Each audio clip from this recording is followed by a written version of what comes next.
Hi all. ഇന്ന് നമ്മൾ discuss ചെയ്യുന്നത് ഫ്രീക്വൻസി റീയൂസിനെ പറ്റിയാണ്.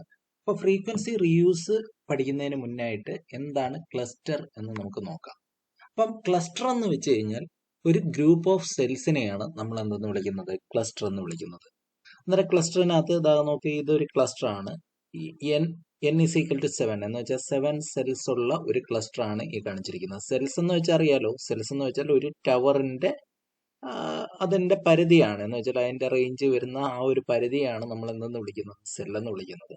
അങ്ങനെയുള്ള 7 സെല്ലുകൾ ചേർന്നിട്ടുള്ള ഇതിനെയാണ് നമ്മൾ എന്താ ക്ലസ്റ്റർ എന്ന് പറയുന്നത്. അന്നേരം ഗ്രൂപ്പ് ഓഫ് സെൽസിനെയാണ് നമ്മൾ ക്ലസ്റ്റർ എന്ന് പറയുന്നത്.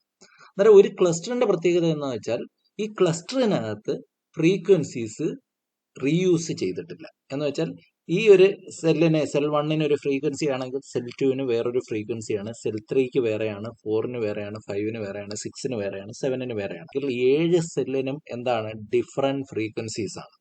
അന്നേരം ക്ലസ്റ്ററിന്റെ പ്രത്യേകത എന്ന് വെച്ചാൽ ക്ലസ്റ്ററിനകത്ത് ഈ ഫ്രീക്വൻസീസ് റീയൂസ് ചെയ്തിട്ടില്ല.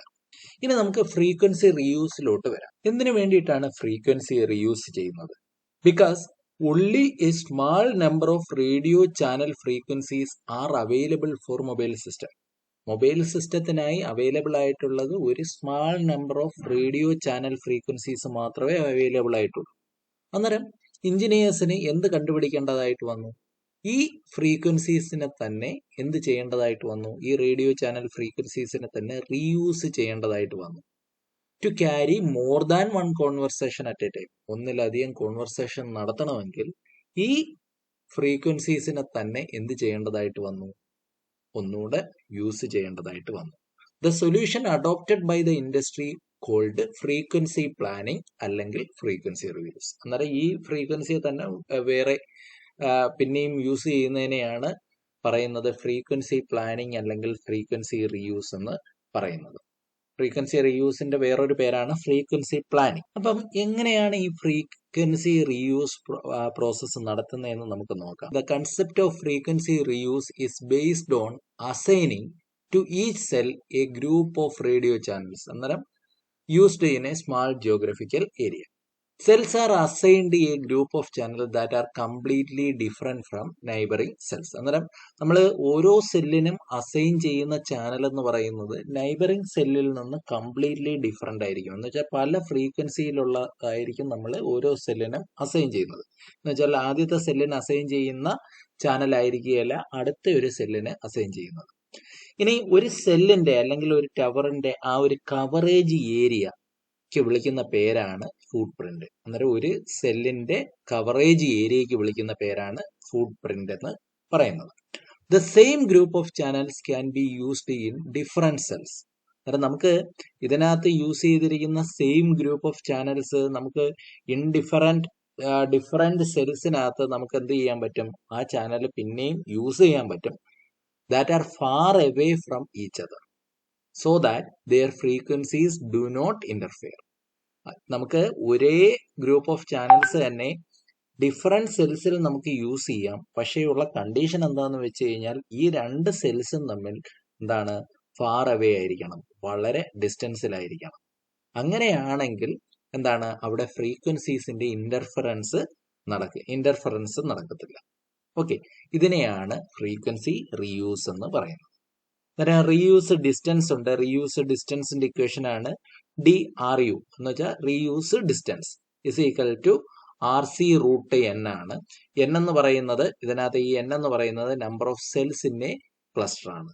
RC root N where N is the number of cells in the cluster. RC എന്ന് പറയുന്നത് എന്താണ്, റേഡിയസ് ഓഫ് ദ സെൽ ആണ്. ഒരു സെല്ലിന്റെ റേഡിയസിനെയാണ് നമ്മൾ എന്തെന്ന് വിളിക്കുന്നത്, RC എന്ന് വിളിക്കുന്നത്. നേരെ reuse distance DRU is equal to RC root N ആണ്. നേരെ എന്താ നോക്കേ, ഇതൊരു ക്ലസ്റ്റർ ആണ്. ഇതൊരു ക്ലസ്റ്റർ ആണ്. അന്നേരം ഈ ക്ലസ്റ്ററിനകത്ത് ഓരോ സെല്ലിനും F1 ഒരു ചാനൽ അലോക്കേറ്റ് ചെയ്തു, F2 വേറൊരെണ്ണം അലോക്കേറ്റ് ചെയ്തു, F3 വേറെ, F4 വേറെ, F5 വേറെ, അങ്ങനെ പല പല ചാനൽസ് നമ്മൾ അസൈൻ ചെയ്തു. ഇത് വേറൊരു ക്ലസ്റ്റർ ആണ്.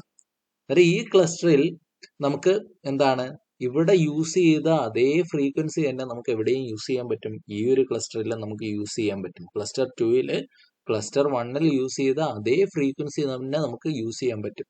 കാരണം ഈ ഒരു ക്ലസ്റ്റർ 1ന്റെ അല്ലെങ്കിൽ ക്ലസ്റ്റർ 1ൽ കാണുന്ന ഈ F3യുടെ റേഞ്ച് എന്ന് പറയുന്നത് ഇത്രയാണ് F3യുടെ എന്താണ് റേഞ്ച് എന്ന് പറയുന്നത്.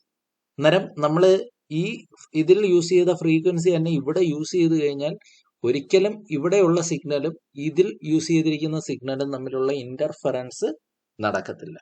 അതിനു വേണ്ടിയിട്ടാണ് നമ്മൾ റീയൂസബിൾ ഡിസ്റ്റൻസ് ഒക്കെ കാൽക്കുലേറ്റ് ചെയ്തിട്ട് ഇവിടെ യൂസ് ചെയ്ത സെയിം ഫ്രീക്വൻസി തന്നെ അടുത്ത ക്ലസ്റ്ററിൽ നമ്മൾ യൂസ് ചെയ്യുന്നത്. ഈ ഒരു പ്രോസസ്സിനെയാണ് ഫ്രീക്വൻസി റീയൂസ് എന്ന് പറയുന്നത്. അപ്പൊ ഫ്രീക്വൻസി റീയൂസ് എന്ന് പറയുന്നത് എന്തിനു വേണ്ടിയിട്ടാണ് ചെയ്യുന്നത്? നമ്മളെ റേഡിയോ ചാനൽ ഫ്രീക്വൻസീസ് കുറച്ച് മാത്രമേ നമുക്ക് മൊബൈൽ കമ്മ്യൂണിക്കേഷന് വേണ്ടിയിട്ട് അവൈലബിൾ ആയിട്ടുള്ളൂ. അതുകൊണ്ട് അതിനെ എഫക്റ്റീവായിട്ട് യൂസ് ചെയ്യാൻ വേണ്ടിയിട്ടാണ് നമ്മൾ ഫ്രീക്വൻസി പ്ലാനിങ് അല്ലെങ്കിൽ ഫ്രീക്വൻസി റീയൂസ് എന്ന് പറയുന്നത് ചെയ്യുന്നത്. എന്ന് വെച്ചാൽ ഈ ഫ്രീക്വൻസീസ് തന്നെ വേറെ ഒരു സെല്ലിൽ യൂസ് ചെയ്ത ഫ്രീക്വൻസി തന്നെ വേറൊരു സെല്ലിൽ നമ്മൾ യൂസ് ചെയ്യുന്നുണ്ട്. ആ പ്രോസസ്സിനെയാണ് ഫ്രീക്വൻസി റീയൂസ് എന്ന് പറയുന്നത്. ഇനി അതേപോലെ ഇതൊന്ന് നോക്കി വെച്ചേക്കുക. ഫുട് പ്രിന്റ് എന്ന് പറയുന്നത് എന്താണ്? Coverage area of A cell. ഒരു സെല്ലിന്റെ കവറേജ് ഏരിയയാണ് ഫുട് പ്രിന്റ് എന്ന് പറയുന്നത്. ഈ ഒരു സെല്ലിന്റെ കവറേജ് ഏരിയ എന്ന് പറയുന്നത് ഇത്രയായിരിക്കും അല്ലെ? ഇതിനെയാണ് എന്തെന്ന് പറയുന്നത്? ഫുട് പ്രിന്റ് എന്ന് പറയുന്നത്. അപ്പൊ ഇത്രയേ ഉള്ളൂ ഫ്രീക്വൻസി റീയൂസ്. എല്ലാവർക്കും ഈ ഒരു ക്ലാസ് മനസ്സിലായെന്ന് കരുതുന്നു. അടുത്ത ക്ലാസ്സുമായി കാണാം. See U.